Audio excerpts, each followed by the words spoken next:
When you're ready to embroider your first design, follow this video because we're going to show you just some things along the way of how to get it set up, what to move around, how to put your hoop on, when to put your hoop on. So we're going to actually work right from the sampler book that came with the Viking Designer Epic.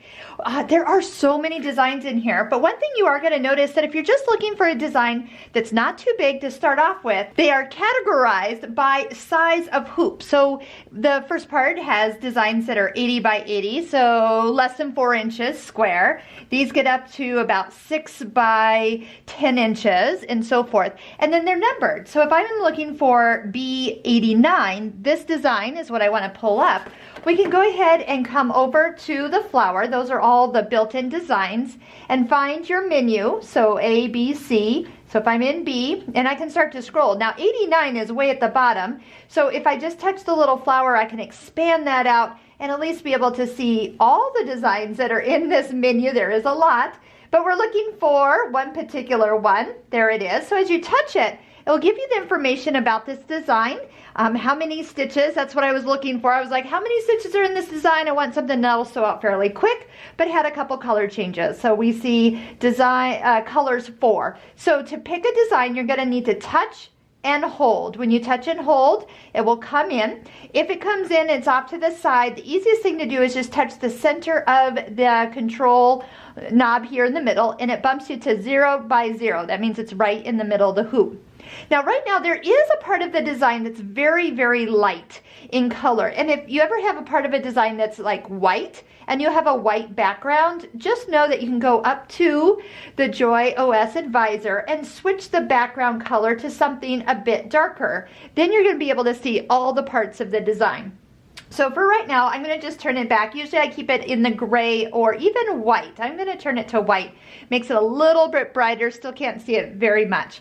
It also will bring in what hoop size that it recommends. So these are all the hoops that I have checked that I own. So all those that are at the top and white are the ones that I've added to the My Hoop list, which is in the, I want to say it's in the temporary, default embroidery settings. There we go. And in here, My Hoops, you can make your hoop list of the hoops you own, and then those are the ones only the machine will pick from, and it won't pick from the ones that you don't own. Just a note that if you do add a hoop to your collection, you got to go back in and add a little check box to that hoop so it will show up on your list. So this is the hoop size that it fits in, the smallest one that it fits in that I own. Now for today though, I have hooped up the fabric for the hoop 260 by 200. So by looking at that, that's one of the ones that comes with the machine. So we'll just go ahead and choose it. And then when I want to move it around, I can move it to be in any position that I want it to stitch in. If I want to size it, I can go ahead and touch a corner and then make it any size that I want. So I can go up 20% and down 20%. If you want to go further, you do want to get into downloading the Husqvarna Viking Premier Plus 2 software, which will allow you to do some additional sizing and save it to this machine. Also allow you to put it on your cloud, which is so much easier. If you've done something to the design and you don't want to do it, remember you have an undo button, and then that will get you back to where you're going. This little circle at the center top will allow you to rotate it while it shows you to which degrees you have rotated it to. So if you're trying to make it fit, you can see what it looks like and even know what the rotation is. Once again, I am going to delete it. Now here's something fun I do a lot with my embroidery designs, is oftentimes I want it to embroider in this bottom corner, for example. So I'll go ahead and move it outside the design. Instead of trying to find where that little red part makes it so it tells me when it's outside, I'll actually just push it out to the far corner, open up the toolbox, and then touch the little move back into hoop button. Notice that's only available when a design is outside the hoop. So if it's outside right below that line, love it. It'll just pop it right into that edge. But if you go outside a corner, it finds both edges and meets it right at the edge, and then you don't have to move it around. So for today, I think I'm going to embroider it in that area. Now, once again, if you do want to color code your design and maybe see what kind of colors it's going to stitch in, or just see what it's going to look like, you can come to the thread color edit. We do have a video right up here that will allow you to check out how you can change those colors and make them match. But for right now, I can just go ahead and touch go. I haven't put the hoop on the machine. Usually you'll see me just position the hoop just on the bed of the machine and before that embroidery arm comes over. So just take a look. It does show that I have the hoop that I am going to use, and for any reason you haven't changed it, it's going to tell you please put on correct hoop. So just definitely take a look at that. It senses that I have the center straight stitch throat plate on. Which foot I am using, the sensor Q foot is the best choice. We do have basting options, color sorting. We're not going to do any of that right today. So really most of the time when I get to this screen, I'm just reaching down to the bottom and touching continue. Now you hear the embroidery arm move in and you saw the screen change. So right now it's telling me I can go ahead and attach the 260 by 200 hoop. That's the one it's expecting. And then it'll get us ready to stitch. At this point, you can touch OK and then put your hoop on, or you can put your hoop on and touch OK. So if you don't have your fabric all hooped up, but you're getting your screen all ready, it is okay to touch that OK and then put your hoop on. So it has moved to the first area where the stitch is going to be. And now at this screen, this is where you embroider from. So you kind of have the screen we were kind of designing on, moving it around, sizing and rotating, and then the screen that we go to when we embroider. When we're done, we will be touching this kind of return back to the embroidery edit screen and so forth. Now, right now I can't see my design because this entire color list is hovering over it. So I'm going to just touch that off to this side. Now, if this is not already an option showing on your screen where it's showing the color it's going to stitch first, you can come over here and touch this little flower with the one pink petal, and what that will do is it'll change it from the entire design being shown that it's going to be colorful. Here we go, that's going to show all the colors, and you go which one is really first. You know, notice there's two little pink areas. So I like to always use this feature, and it has an official name of highlight the current color block. That makes total sense. So I always have that on, and then I'm going to just kind of minimize that because down below here it will also show me as I rotate through those colors which one is going to stitch when. So I'm going to just go ahead, thread up the machine. So just a reminder, when we thread the machine is I always hold on to the front here, and then as I thread the machine I'm going to come down underneath the machine and then do that floss back and forth. That really helps seat the thread deep into the tension disc so it can be held. Love the automatic needle threader. You'll see me touching this and then coming right over to the start button and letting it start stitching. So on the screen while it's starting to stitch, you are going to notice a stitch count as well as minutes. So your minutes will kind of guide you. Okay, you got 2 minutes. Maybe you go prepare your fabric or you get your next color lined up and in what order it's going to stitch from. For any reason we need to stop or back up, you can do that. You can take the hoop off and do some trimming. You can put that hoop on. It doesn't matter how you move around this design. It always knows where you are. And if you ever get in a goof or a bind or you run out of bobbin thread, it is not a problem. You can always get back to where you go. And you can even turn the machine off. I would stop it first. You know, stop it, turn the machine off, and it will come back up to the exact stitch you were on the previous day. So that is wonderful. So if you lose power in the middle of your embroidery, that's never fun. But all you have to do is, well, wait for the power to come back on and then reselect. Now, one thing that it is doing right now is you're hearing it stop and start with locking stitches and cutting. And so it's actually cutting in between each of those jump stitches.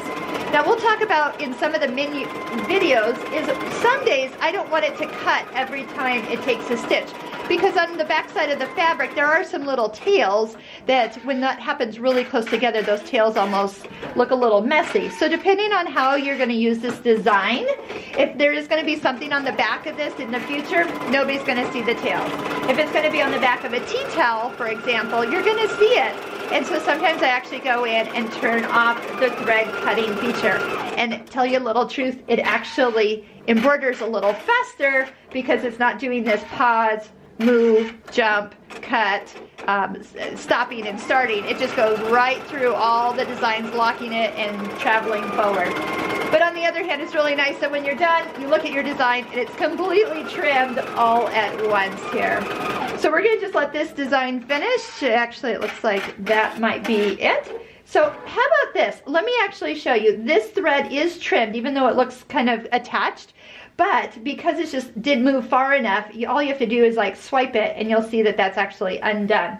I do want to show you something too, is when you pull your hoop off the machine, you will still be attached to your bobbin thread. So that's because your machine doesn't know that you're going to be taking that hoop off, so it doesn't cut it until the very, very end. So if you are needing it to cut the bobbin thread, you can actually just touch the scissors after it has stopped stitching and it will cut the bobbin thread for you. So that's a little trick there. So let's see what the next area it's going to stitch. It's going to stitch the outline.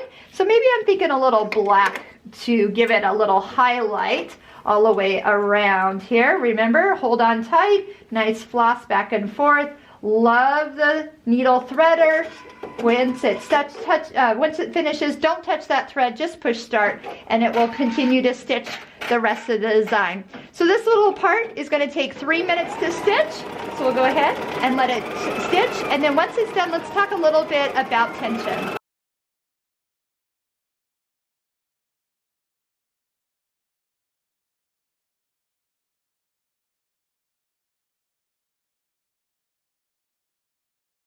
Once again, we have proven that designs stitched out look much better than just in the printed book. So definitely take some time. You might look through these and go, oh, I don't like any of them, but I guarantee if you just stitched them out, I think you'll have a much better love of each of these designs. So let's take a look at what we're aiming for good tension on the back of the embroidery. Now remember, this has cut, so even though it doesn't look like it has, you can see that it is loose. Go ahead and push down on the lever and that will release the hoop. And it has cut that bobbin thread because we did reach the end of our design. So on the back of your design, so once again, remember I talked about like sometimes having those little thread tails? That's what we were talking about. So if you don't want all of this back here, that is where you can turn off your thread cutter. So what are we looking for? We want to see each of the colors that we stitched from on the front showing a little bit on the back.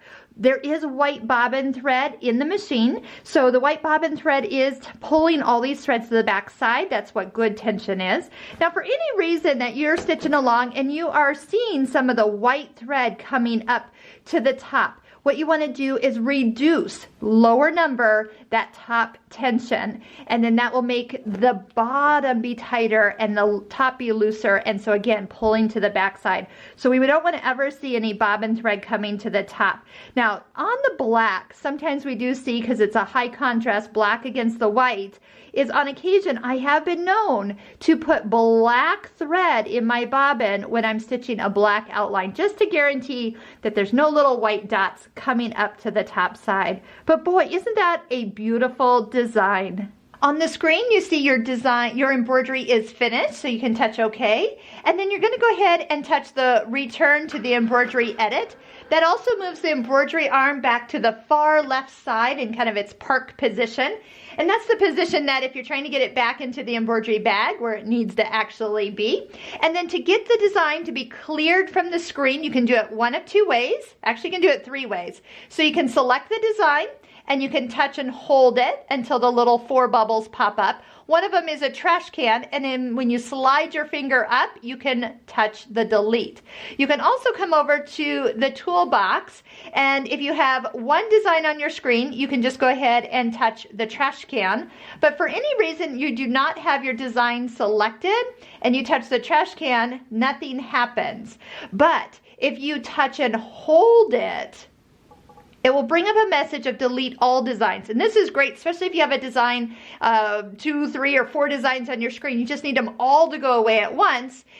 Touch and hold, and it's gonna be like a select all and a delete all, which is really nice. But it also works when your design is not selected. So either select the design and touch the trash can, or touch and hold it, and that will all go away. So remember, you're not deleting it from the machine, you're only clearing it out from the screen, and now you can go get ready for your next design.